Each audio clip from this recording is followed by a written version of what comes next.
Hello friends, welcome to our channel GK current affair circle. I hope कि आप लोग अच्छे होंगे। इस वीडियो में मैं जनरल अवेयरनेस का पार्ट 10 वीडियो लाया हूँ, जो कि काफ़ी इम्पोर्टेंट वीडियो है। इस वीडियो में टोटल 25 क्वेश्चन जनरल अवेयरनेस का कर पाऊँगा। मिक्स क्वेश्चंस है, काफ़ी इम्पोर्टेंट है, लास्ट तक ज़रूर देखिएगा। और कुछ क्वेश्चंस का आंसर भी मैं पूछूँगा इस वीडियो में, तो लास्ट तक बने रहिए और कमेंट कीजिए आंसर्स। तो यहाँ पे आपको चैनल पे अगर पहली बार आए हैं तो चैनल को सब्सक्राइब कर लीजिएगा। जीके करंट अफेयर सर्कल को सब्सक्राइब करने के संग संग आप सभी को बेल आइकन को प्रेस करके ऑल पे ज़रूर क्लिक करना है, क्योंकि ऑल पे क्लिक करते हैं अगर बेल आइकन प्रेस करके, तो जो भी नया वीडियो मैं अपलोड करूँगा तो आप सभी को सबसे पहले प्राप्त हो जाएगा। तो चलिए बिना टाइम वेस्ट किए क्वेश्चंस की ओर आगे बढ़ जाते हैं। तो आज का पहला क्वेश्चन यहाँ देख सकते हैं, इसमें बोला है कि धन विधेयक प्रस्तुत किया जा सकता है। केवल ऑप्शन ए दिया है केवल लोकसभा में, ऑप्शन बी दिया है केवल राज्यसभा में, ऑप्शन सी दिया है केवल राज्यसभा या लोकसभा में, ऑप्शन डी दिया है केवल संसद के दोनों सदनों के संयुक्त बैठक में। तो इसका करेक्ट आंसर कौन सा होगा? तो इसका करेक्ट आंसर ऑप्शन ए हो जाएगा, केवल लोकसभा में धन विधेयक प्रस्तुत किया जा सकता है। तो करेक्ट आंसर ऑप्शन ए हो गया। फिर नेक्स्ट क्वेश्चंस देखिए। तो नेक्स्ट क्वेश्चंस काफ़ी इंपॉर्टेंट क्वेश्चंस है, क्योंकि जितने भी पॉलिटिकल साइंस से रिलेटेड क्वेश्चंस होते हैं ये आपके एग्ज़ाम में पूछे जाते हैं, क्योंकि ये तो क्वेश्चन कभी चेंज नहीं हो सकता। इसी टाइप के क्वेश्चन में से आप जितना भी मॉक टेस्ट लगाइएगा, इससे क्या फ़ायदा होगा बता देता हूँ। जितना भी आप मॉक टेस्ट लगाते हैं, जितना भी वीडियो देखते हैं, तो आपको माइंड सेट बैठ जाता है। एक क्वेश्चन कभी कभी रिपीट भी हो जाता है, तो आपको एग्ज़ाम में इस टाइप के क्वेश्चन आने पर आपको ध्यान में आ जाता है कि हाँ, इस टाइप के क्वेश्चन मैं पढ़ा था कहीं पर। तो यहाँ पे देखिए कि पहला क्वेश्चन से इसमें बोला है इसमें कि 77 नंबर क्वेश्चन है इस सेकंड वाला। तो इसमें बोला है कि देख सकते हैं कि इसमें क्या बोला है। तो इस क्वेश्चन में बोला है कि राज्यसभा की बैठक की अध्यक्षता कौन करता है। तो राज्यसभा की बैठक की अध्यक्षता कौन करता है? तो ऑप्शन ए दिया है राष्ट्रपति, और ऑप्शन बी दिया है उपराष्ट्रपति, ऑप्शन सी दिया है प्रधानमंत्री, ऑप्शन डी दिया है लोकसभा अध्यक्ष। तो इसका करेक्ट आंसर ऑप्शन बी हो जाएगा, उपराष्ट्रपति। फिर नेक्स्ट क्वेश्चन देखिए। तो इसमें बोला है कि भारत में एक राजनीतिक दल को मान्यता किसके द्वारा प्रदान की जाती है। जो भारत में राजनीतिक दल होता है उसको किसके द्वारा प्रदान की जाती है? तो ऑप्शन ए दिया है संसद, ऑप्शन बी दिया है राष्ट्रपति, ऑप्शन सी दिया है चुनाव आयोग, ऑप्शन डी दिया है यहाँ पे उच्चतम न्यायालय। तो कौन सा करेक्ट होगा? तो यहाँ पे ऑप्शन सी हो जाएगा करेक्ट, जो कि चुनाव आयोग के द्वारा ही हम राजनीतिक दलों को मान्यता मिलता है। एक राजनीतिक दल को मान्यता मिलता है किसके द्वारा? चुनाव आयोग द्वारा ही मिलता है। तो यहाँ पे करेक्ट आंसर ऑप्शन सी हो गया। फिर नेक्स्ट क्वेश्चन देखिए। एक क्वेश्चन काफ़ी साइंस से रिलेटेड क्वेश्चन है, समझदारी वाला, बुद्धि वाला क्वेश्चन है। अगर आप डेली लाइफ में कुछ शॉपिंग वगैरह करते हैं तो इसको ज़रूर आप समझ जाएंगे कि हॉलमार्क क्या होता है। तो यहाँ पे जैसे बोला है कि निम्नलिखित में से किस उत्पाद पर शुद्धता के सिलसिले में हॉलमार्क चिन्ह अंकित किया जाता है। इसको हम समझा देता हूँ कि अगर नहीं मालूम है कि हॉलमार्क क्या होता है, तो यहाँ पे आपको पहले आंसर इसका बता देता हूँ। तो इस क्वेश्चन का आंसर स्वर्ण भूषण है। तो इस स्वर्ण से पता आपको चल ही गया होगा कि सोना होता है, पर यहाँ पे जो हॉलमार्क होता है इसके बारे में आपको बता देता हूँ कि क्या होता है। कि जब भी आप कोई सोना खरीदने जाते हैं तो सोना बहुत तरह का आपको मिलता है। एक होता है बिना हॉलमार्क का, और एक होता है हॉलमार्क का। हॉलमार्क का जो सोना होता है उसका दाम थोड़ा ज़्यादा होता है, बिना हॉलमार्क वाले सोने से ज़्यादा होता है हॉलमार्क का। और हॉलमार्क लेने का ये फ़ायदा है कि आप जो हॉलमार्क का जो भी आप सोना खरीदते हैं, जैसे कि कोई भी गहना आभूषण खरीदते हैं हॉलमार्क चिन्ह का, और उसके संग संग आप सर्टिफिकेट लेते हैं हॉलमार्क चिन्ह का, तो हॉलमार्क में भी 2-3 रकम का होता है। तो आपको क्या बेनिफिट मिलता है उसमें कि जब भी आप सोना रिटर्न करेंगे कितने भी सालों के बाद, वो सोना को हॉलमार्क जो सोना है तो उसमें जो बनाने का जो चार्ज रहता है, जैसे कोई अंगूठी बनाए तो उसका चार्ज काट के जो सोना का रेट रहता है, जो प्रेजेंट में जो रेट चलेगा वही रेट फुल रेट आपको दे देगा, उसमें से कोई हाफ रेट आपको काट के नहीं देगा। यानी हॉलमार्क का यही फ़ायदा है, शुद्धता का निशानी है। तो ये आप समझ गए होंगे। तो इसका आंसर क्या है? हॉलमार्क आपको स्वर्ण भूषण में देखने को चिन्हित किया जाता है। तो ऑप्शन सी करेक्ट आंसर। फिर नेक्स्ट क्वेश्चन देखिए कि ये साइंस से रिलेटेड है। एक क्वेश्चन तो आपको पता ही होगा कि एक अश्व शक्ति लगभग बराबर होता है कितना, जिसका इंग्लिश में है कि 1 हॉर्स पावर इक्वल टू कितना होता है। तो ऑप्शन ए दिया है 546, ऑप्शन बी दिया है 646 वाट, ऑप्शन सी दिया है 746 वाट, ऑप्शन डी है 846 वाट। तो इसका करेक्ट आंसर आपका 746 वाट हो जाएगा, ऑप्शन सी, जो कि सभी लोगों को पता ही होगा। तो ऑप्शन सी करेक्ट है। एक क्वेश्चन काफ़ी इंपॉर्टेंट है, इस टाइप के क्वेश्चन आपको एग्जाम में देखने को मिल जाते हैं। कभी कभी बहुत अनेक स्टूडेंट समझते हैं कि सिंपल सा क्वेश्चन से एक क्वेश्चन नहीं पूछेंगे, पर कभी कभी आपको पूछ देते हैं तो आप लोग कंफ्यूज हो जाते हो। तो ऑप्शन सी यहाँ पे करेक्ट है। 746 वाट होता है 1 हॉर्स पावर का। अश्वशक्ति हिंदी में और इंग्लिश में हॉर्स पावर बोला जाता है। फिर नेक्स्ट क्वेश्चन देखिए, तो इसमें बोला है कि रुधिर स्कंदन में मदद करने वाला विटामिन है। रुधिर स्कंदन में मदद करने वाला विटामिन है, क्या है, कौन सा विटामिन है? ऑप्शन ए दिया है विटामिन सी, ऑप्शन बी दिया है विटामिन डी, ऑप्शन सी है विटामिन ई और ऑप्शन डी है विटामिन के। तो यहाँ पे कौन सा करेक्ट होगा? तो यहाँ पे करेक्ट आंसर आपका ऑप्शन डी हो जाएगा। विटामिन के जो होता है रुधिर स्कंद में मदद करने वाला विटामिन है, विटामिन के। आपको कमेंट करके बताना है कि जो विटामिन के होता है कौन कौन सा खाने वाले पदार्थ में आपको विटामिन के की मात्रा पाई जाती है, तो आप कमेंट करके ज़रूर बताएं। फिर नेक्स्ट क्वेश्चंस देखिए, तो नेक्स्ट क्वेश्चंस में बोला है यहाँ पे कि SEJ सेज का पूर्ण रूप यानी सेज का फुल फॉर्म आपको बताना है। ऑप्शन ए दिया small economic zone, option B दिया social economic zone, option C दिया special economic zone, option D दिया सर्विस एंड इकोनॉमिक जोन। तो यहाँ पे करेक्ट आंसर कौन सा होगा? तो यहाँ पे ऑप्शन सी करेक्ट हो जाएगा, जो कि स्पेशल इकोनॉमिक जोन।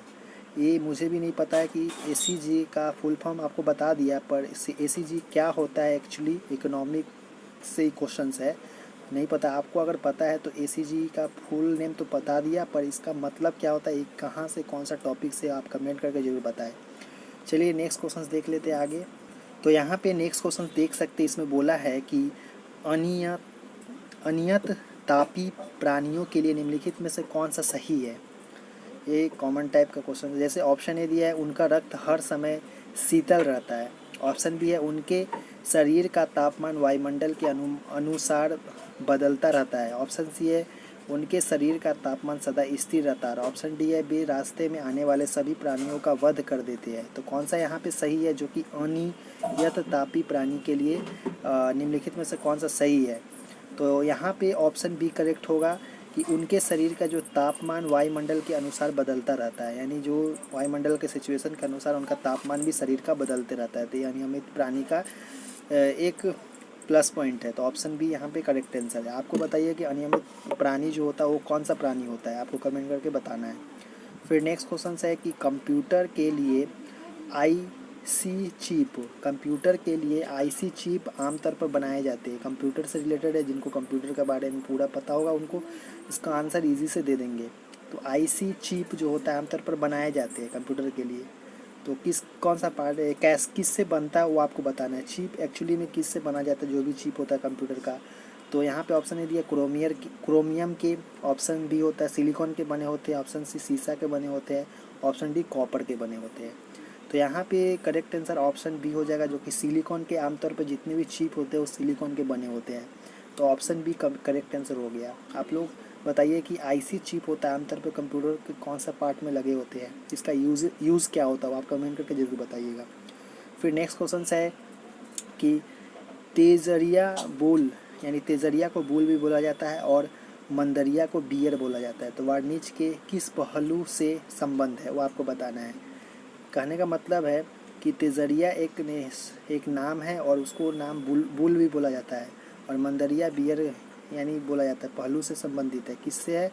तो यहाँ पे जैसे ऑप्शन ए दिया बैंकिंग, ऑप्शन बी है वाणिज्य, ऑप्शन सी अंतर्राष्ट्रीय व्यापार, ऑप्शन डी है स्टॉक मार्केट। तो आपको पता ही होगा कि बैंकिंग क्या होता है, वाणिज्य क्या होता है, सी अंतर्राष्ट्रीय व्यापार क्या होता है, और ऑप्शन डी स्टॉक मार्केट क्या होता है। पर यहाँ पे 2 वर्ड दे दिया है और ये कौन सा से संबंध है वाणिज्य से वो आपको बताना है। तो यहाँ पे इसका करेक्ट आंसर ऑप्शन डी होगा, स्टॉक मार्केट का एक बुल और इंडिया। ये आपको पता होगा कि एक स्कैम बोल के एक मूवी निकला था हाल ही में, जो कि स्कैम नाम था वो, उसमें काफ़ी जो स्टॉक मार्केट के ऊपर ही था, जो कि पहले पर्ची के द्वारा ही स्टॉक मार्केट होता था, कंप्यूटर के ऊपर ज़्यादा नहीं होता था, तो ऑनलाइन ज़्यादा नहीं होता था, ऑफलाइन ही वहाँ पे स्टॉक मार्केट होते थे, जिसमें बुल वर्ड आप सुने होंगे ज़रूर। अगर नहीं देखे वो मूवी तो आप देख सकते स्कैम, स्कैम देख सकते हैं, जिसमें बियर और बुल का एक वर्ड ज़रूर मेंशन किया गया है उस फिल्म में। तो आप समझ लीजिए कि बुल क्या होता है और तेजरिया यानी मंदरिया बियर क्या होता है। तो आप ज़रूर वो फिल्म देखने के बाद समझ जाएंगे कि स्टॉक मार्केट में बुल और बियर का एक्चुअली मीनिंग क्या होता है। ठीक है, तो यहाँ पे करेक्ट आंसर ऑप्शन डी हो गया। फिर नेक्स्ट क्वेश्चन है कि ऑप्शन 86 नंबर की प्रतिभा पलायन क्या है।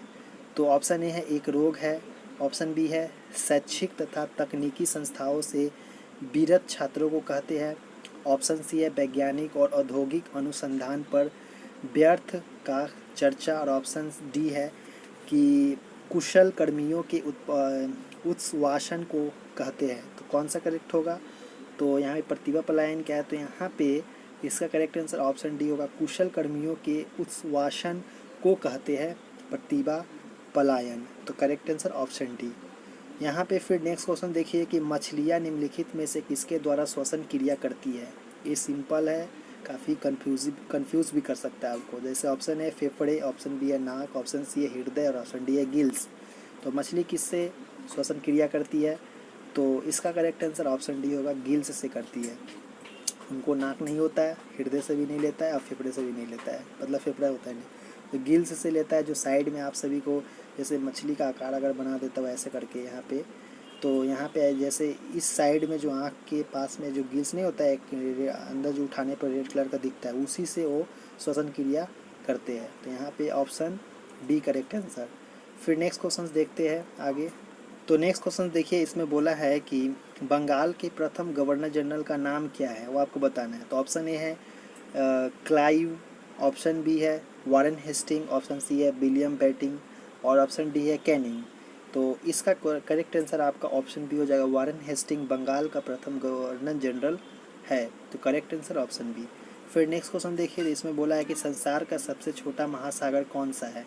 ऑप्शन ए है हिंद महासागर, ऑप्शन बी है प्रशांत महासागर, ऑप्शन सी है अंटार्कटिक महासागर, ऑप्शन डी है अंध महासागर।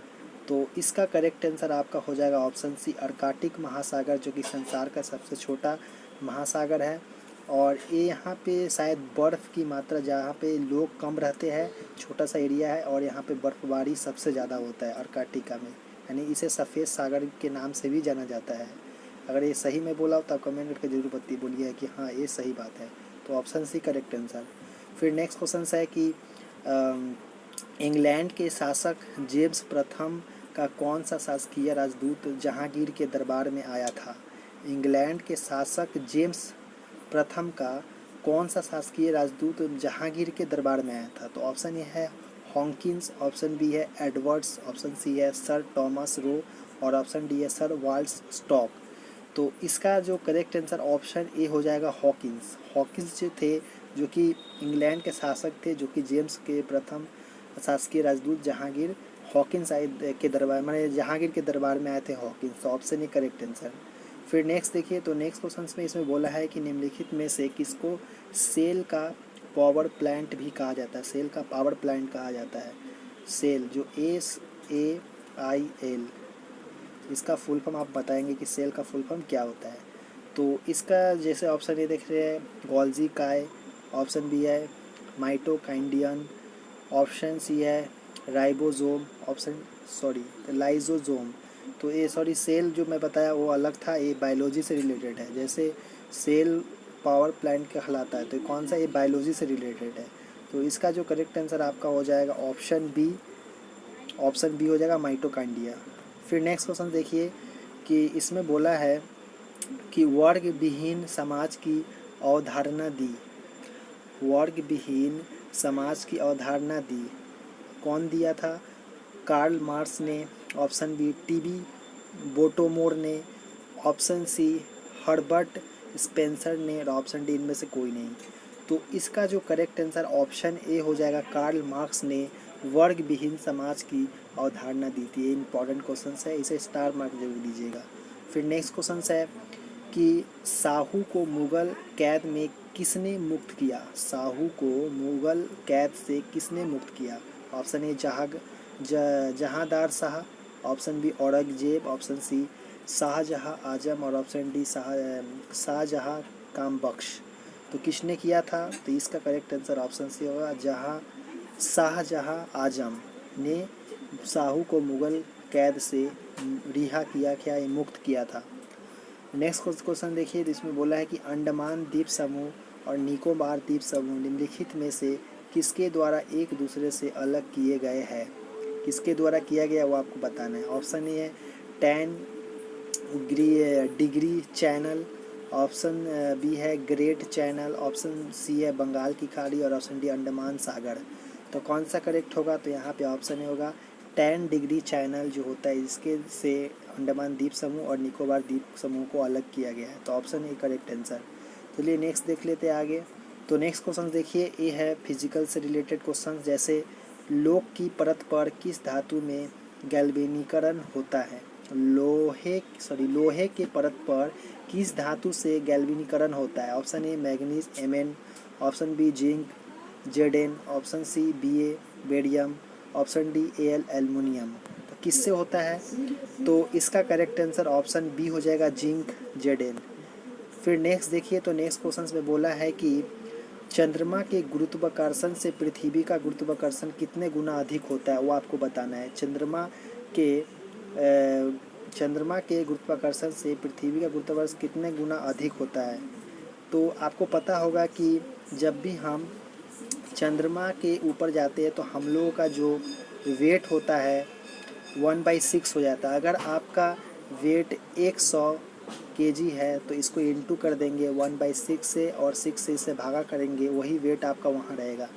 आपका वज़न अगर वहाँ पे 60 kg है पृथ्वी पे, और वहाँ जाते ही आप सभी का वहाँ पे 10 kg वज़न हो जाएगा। तो इसका कहने का मतलब है कि आपका चंद्रमा के गुरुत्वाकर्षण से पृथ्वी का गुरुत्वाकर्षण कितने गुना होता है? ये होता है 6 गुना।